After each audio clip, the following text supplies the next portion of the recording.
I got a DM from a girl named Nicole who said she wanted to share her story about playing with a Ouija board and why you should never do that. I read these stories all day, and this one freaked me out. Nicole is 23, recent college graduate, works from home. She lives with her parents. Last year, her great aunt died, and her dad works in the construction business. So they moved into her great aunt's house, and the plan was they were going to flip it, renovate it, and put it on the market for sale. Nicole's mom is her great aunt's only living relative, so when she passed away, she got everything. But when her great aunt was alive, her mom was not close to her. Like, she was mentally unwell. I think there was some abuse when Nicole's mom was younger, and Nicole had actually only met her great aunt one time when she was a baby. The great aunt lived in the house by herself for most of her adult life. The house has actually been in Nicole's family for generations. And Nicole said the place is huge, like 8 bedrooms, way more space than they need, and it's just generally creepy. She said it hasn't been updated since the early 70s, and even though her great aunt lived there up until recently when she passed away, it feels like it hasn't been touched in decades. So one of the first things the family does when they move in is have a huge estate sale where they sell most of the furniture and bigger, expensive items. Nicole's great aunt had a lot of expensive clothes, so she's going through her closet one day looking for things to sell, and she comes across all these old dusty boxes in the back of the closet. She starts going through them, and she finds a Ouija board. There's some other stuff in the box that's pretty much worthless. She said, like, trinkets, old pictures, a few weird books, nothing really of value, but she takes the Ouija board and she's like, I'm gonna play with this. She said at that point, like, she just thought it was just a game, it's harmless, like, and it was old, so she thought it was cool. She did say this specific Ouija board was stamped with a 1917 William Fold brand mark, so it's a legitimate antique. So she's in her room that night. She FaceTimes her best friend Carolyn, and she's like, look what I found. Shows her the Ouija board, and Carolyn's like, oh my God, like, you shouldn't play with that. Like, that's stupid. She's like, no, let's do it on FaceTime. So she has it out. Carolyn's watching, and she moves the planchette to the hello mark, and like nothing happens, and they're giggling. She said she was trying to mess with Carolyn, so she spells out Carolyn's name, and Carolyn's like, you did that. And she's like, okay, I did. But then she said that she felt it get kind of cold, and the planchette actually did start moving. It spelled out hello. Carolyn was still laughing, telling her that she was doing it. Nicole's like, no, I'm not. So she asks it, who are you? And the planchette spells out Elizabeth. So she takes her hands off and she's telling Carolyn, like, I'm not doing this. I don't think I want to play with this anymore. And Carolyn's like, no, we need to know, like, who Elizabeth is. Like, put your hands back on the planchette. So Nicole does, but she doesn't say anything. And then it starts moving and it says, what do you want? Nicole spells out, to know more about you.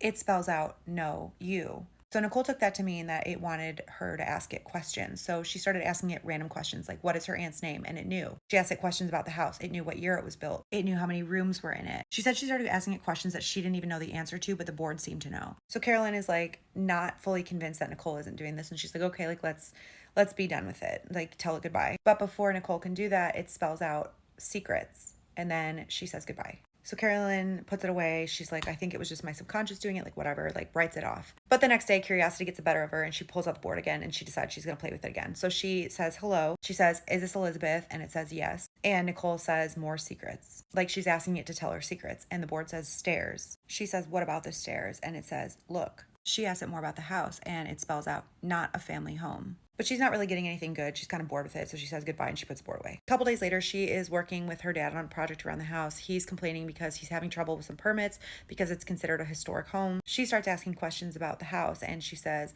do you know what this was originally built for? Like, I know it was built in 1862 or whatever. I don't remember the year specifically, she said. But he stopped and he's like, how do you know it was built in that year? And she was like, honestly, I've been playing with this Ouija board and it told me. And her dad is like, obviously does not believe her, but she convinces him that he needs to play with it. So that night, her mom, and her dad all put their fingers on the planchette and start asking it questions. She goes through the normal thing, like, hi, is this Elizabeth? It says yes. At this point, she thinks that the spirit is like friendly, like it just wants to inform her about the house. She asks it, can you tell us more secrets about the house?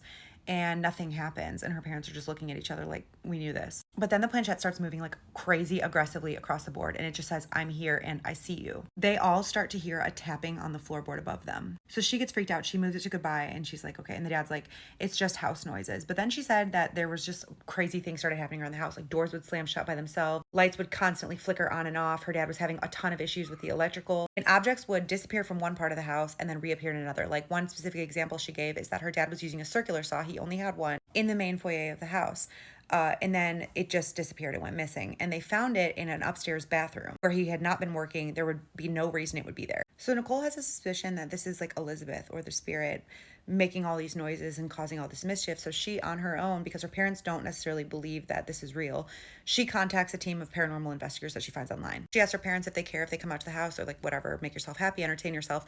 They come out to the house and they set up a bunch of equipment and they tell her that the spirit that she's been contacting is not named Elizabeth and it's not a friendly one. They tell her it's manipulative, it's feeding off her energy, and it's getting stronger with every interaction she has with it. They also tell her that it's trying to draw her deeper into the house and trap her there. They hold a seance. They get the planchette, which they think the spirit has attached to, and they ask it to cross over. During the seance, the planchette flies across the room and cracks a window. She says it felt like the air was stale, like the house was like closing in on her. She says the investigator said they got it to leave. It successfully crossed over, but she said afterward she still didn't feel quite right. They are still living in the house, probably for another year or so, and she says that she feels constantly like she's being watched. She says that even though all of the activity stopped, doors no longer slam, lights don't flicker anymore, she feels like it's still there. And she says the kicker is that when her dad was redoing the stairs a few weeks ago, he ripped up all the carpet, and on the floorboards underneath there were stains. And whatever the stain was, it was a lot across multiple stairs. It looked like something had dripped down. He ended up having to sand it all down and restain all of it. She says she just wanted to share her story to remind people to be careful with things like that.